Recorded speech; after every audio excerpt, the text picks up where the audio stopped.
Ya baik, assalamualaikum warahmatullahi taala wabarakatuh ya teman-teman.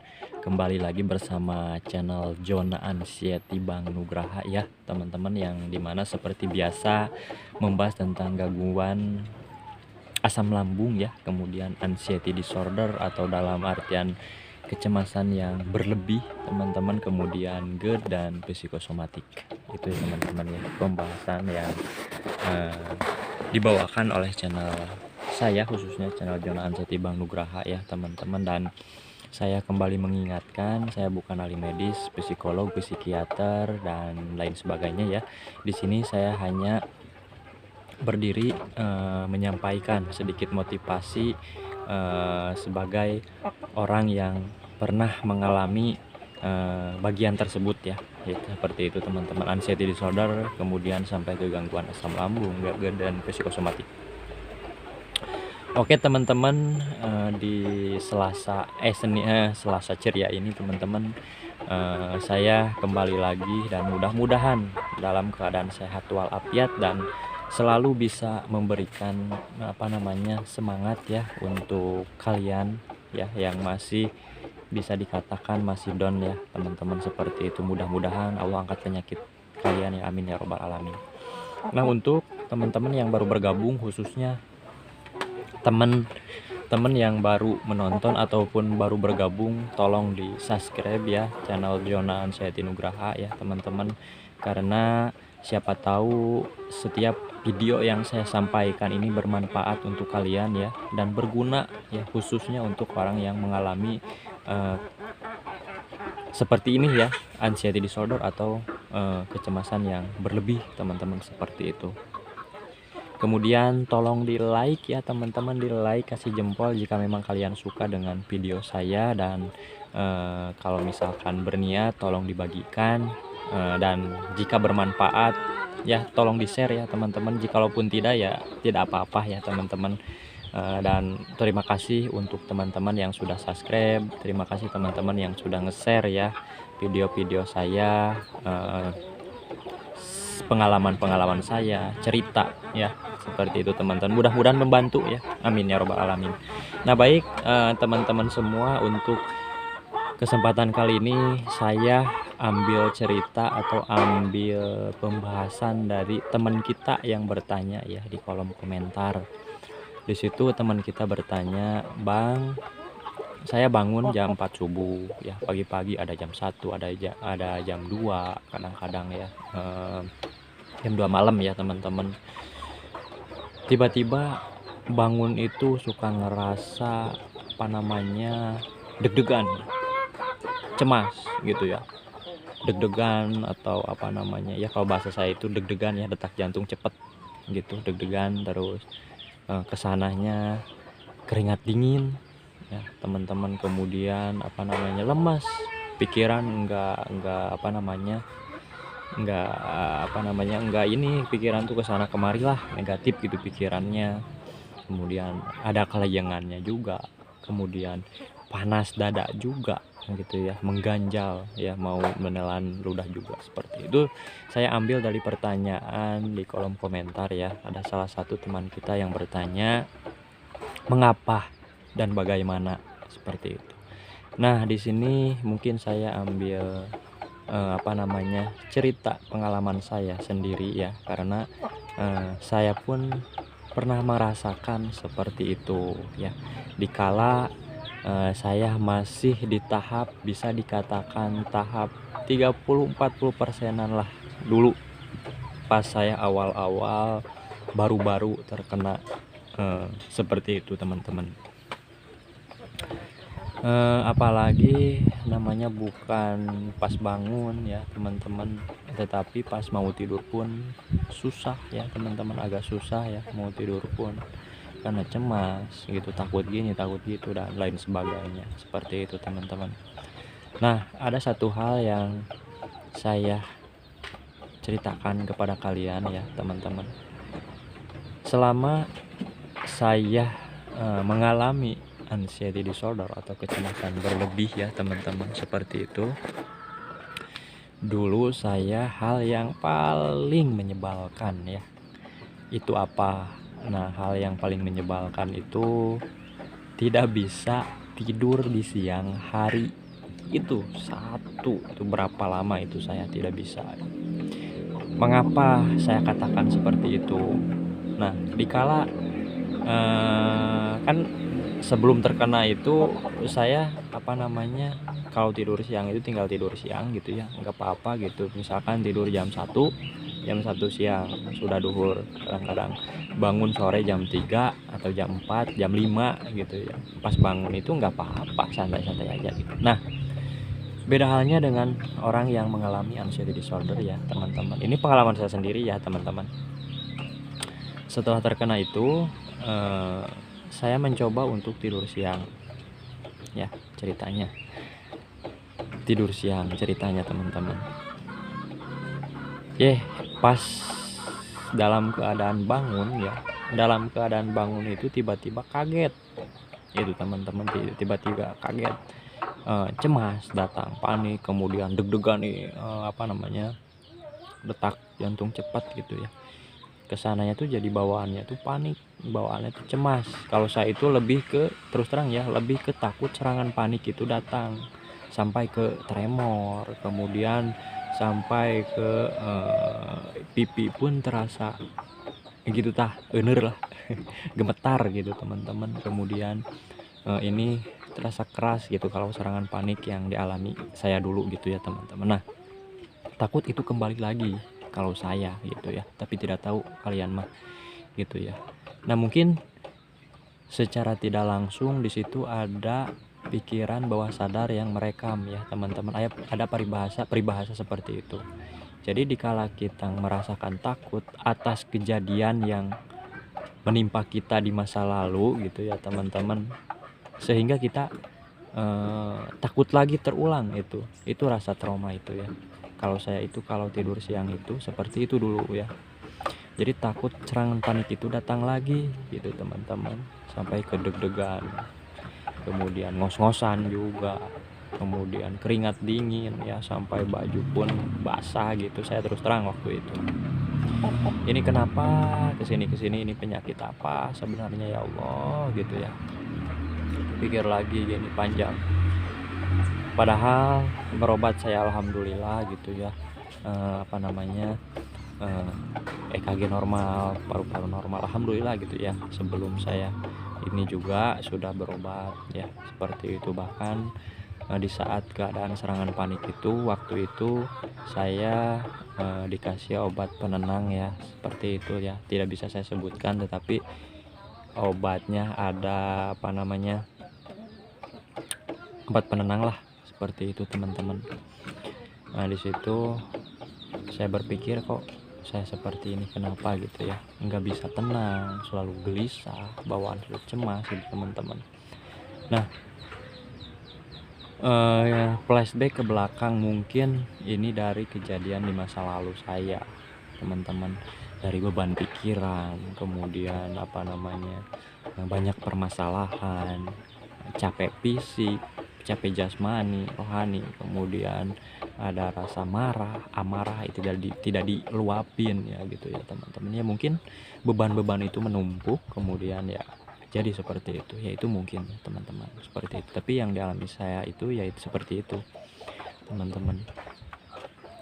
Nah, kembali lagi ke pembahasan yang tadi ya, itu hal yang membosankan atau hal yang saya bisa disebut benci itu ya, tidak bisa tidur siang waktu itu ya teman-teman.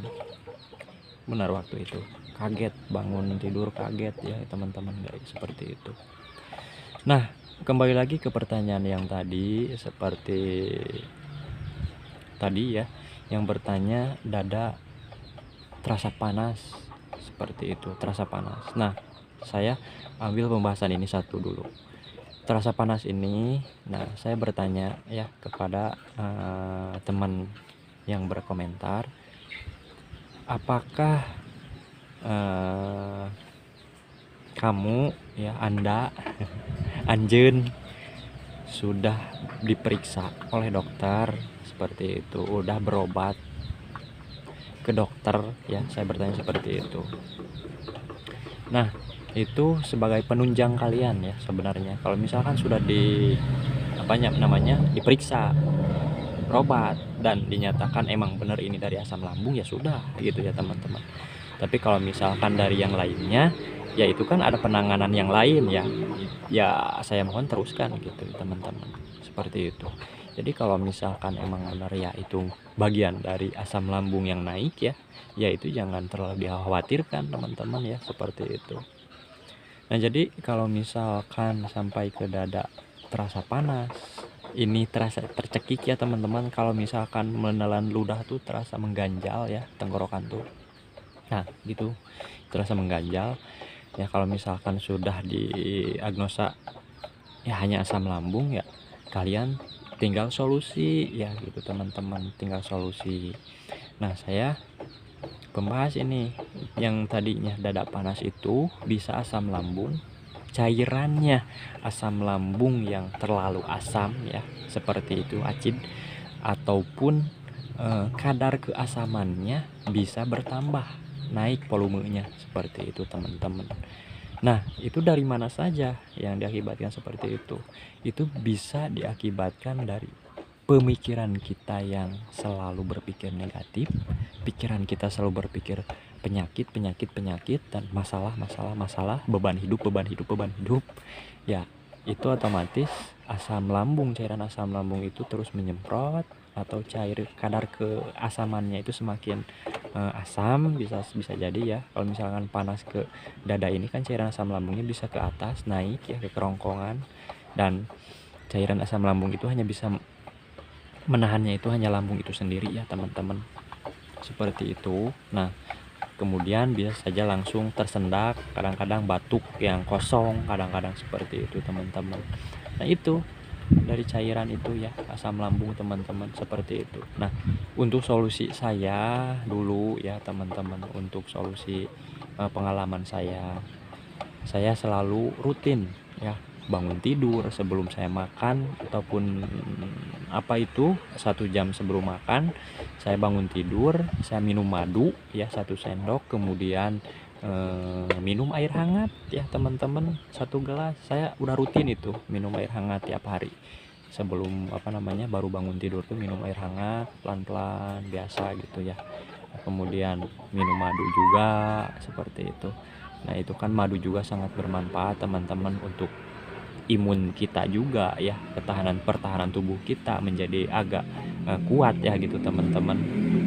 Itu sih yang saya sampai saat ini saya rutin ya minum air hangat, bahkan sehabis makan saya minum air hangat gitu, tapi enggak terlalu panas gitu, enggak terlalu dingin juga, air hangat biasa lah, air hangat kuku teman-teman, seperti itu. Nah, itu kan yang tadinya kadar keasamannya asam atau volumenya meningkat. Kalau misalkan kita berpikir secara tidak langsung, kita campur dengan air putih hangat ya biasa, ya mungkin kadar keasamannya itu semakin normal ya, normal. Nah, seperti itu solusi yang mungkin pertama yang saya terapkan itu. Nah, untuk yang keduanya solusinya, saya berpikir seperti ini. Kemarin saya sudah jelaskan kepada kalian bahwa gangguan asam lambung ini sangat berkaitan dengan anxiety disorder ya, kecemasan yang berlebih, sangat berkaitan ya teman-teman, sangat berkaitan. Dikala kita pikiran ngawur ke sana kemari, pikiran negatif, disebutkan psikosomatik itu pikiran negatif, kemudian tubuh merespon ya, datang cemas, si cemas itu datang lagi asam lambung yang tidak normal, ulu hati mulai gak nyaman, mulai perih dan lain sebagainya ya teman-teman. Itu sangat berputar sekali ya, jadi ada perputaran. Jadi percuma misalkan sekarang potong rantai kecemasan ya, tetapi pikiran kita yang masih kesana kemari loncat-loncat itu tidak dijaga, ya percuma gitu ya teman-teman. Jadi seperti itu. Di selain kita terapi minum air hangat, terapi minum madu untuk stamina juga, kemudian olahraga perlu olahraga seperti, kemudian untuk yang sekarang itu kan ada meditasi ya. Meditasi itu kalau misalkan mau tenang itu habis pada sholat isya malam ya teman-teman, kita menyendiri dulu, kita perhatikan ke napas kita ya teman-teman, apa maunya ini badan, dan kalau bisa kita berbicara dalam hati kepada badan kita, "Oh maafkan atas kesalahan saya wahai badan," ataupun gimana lah cara kita menyayangi badan kita sendiri, cara kita menyayangi raga kita sendiri itu bagaimana teman-teman. Karena kita seperti ini ya, itu berawal dari pola hidup yang tidak beraturan ya, sering bergadang, makanan-makanan yang terlalu junk food lah bisa dikatakan seperti itu, serba dimakan, kemudian pola pikir yang selalu pikiran negatif, beban hidup dan lain sebagainya seperti itu teman-teman. Itu mohon dihilangkan dulu lah pikiran-pikiran seperti itu, karena sebagian besar 99% lah bisa dikatakan seperti itu anxiety disorder ya, kecemasan berlebih dan gangguan ini kita itu harus melakukan aktivitas ya, aktivitas itu yang membuat hati kita bahagia tiap harinya, apapun itu yang membuat bahagia, tetapi hal yang positif ya teman-teman, jangan yang negatif, hal-hal yang positif teman-teman. Baik itu yang suka menanam bunga, memelihara ternak ya seperti itu. Jika kalian senang seperti itu ya, tiap hari lakukan aktivitas, jadi kesini terbiasa seperti itu teman-teman. Yang tadinya tidak biasa selalu datang cemas ya, insya Allah nanti juga tidak ya, karena terbiasa itu. Saya pun dulu keluar rumah takut jalan ke sana, takut jalan ke sini karena selalu ada sensasi.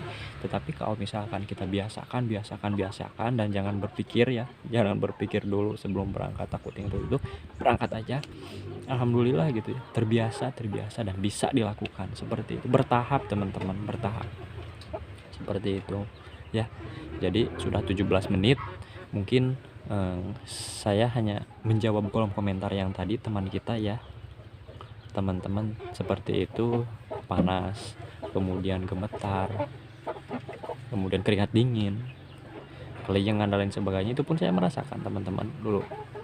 Tetapi kita harus berpikir ke solusi, oh saya lagi ini nih, oh saya lagi nggak nyaman nih, seperti itu, lalu ke solusi, minum air hangat, kalau bisa sambil ngemil ya teman-teman, sambil ngemil yang agak manis-manis seperti itu, jadi supaya pikiran tenang ya teman-teman, seperti itu teman-teman, seperti itu sih solusi yang mungkin mudah-mudahan bisa bermanfaat ya teman-teman, seperti itu apa yang saya bagikan ini bisa bermanfaat untuk orang banyak, amin ya robbal alamin.